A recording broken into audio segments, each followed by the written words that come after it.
বলতে গেলে অনেক কথা আছে। শিয়াদের আকীদা বিশ্বাস সম্পর্কে যেসব বইগুলি বাজারে আছে, বিশেষ করে আল্লামা ইহসান ইলাহি জহির রাহেমাহুল্লাহর লেখা অসংখ্য বই এই সাবজেক্টে আছে, আপনারা পড়বেন। নেটে সার্চ দিবেন তাওসিফুর রহমান রাশেদি, আমাদের হক্কানি আলেম ওলামার আছে, প্রফেসর ডক্টর আবু বকর জাকারিয়া সাহেবের আছে, আমাদের মহতারাম আমিরে জামাতের অনেক লেকচার আছে এই মর্মে।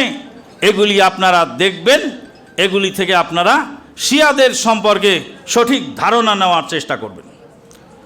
আজকের আলোচ্য বিষয়ে দ্বিতীয় আর একটি আলোচ্য বিষয়, সেটা হলোই যে হজ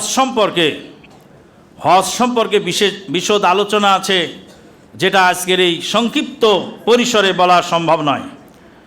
তবে আমরা এই হজ সম্পর্কে কয়েকটি আমাদের দেশের মানুষের যে ভুল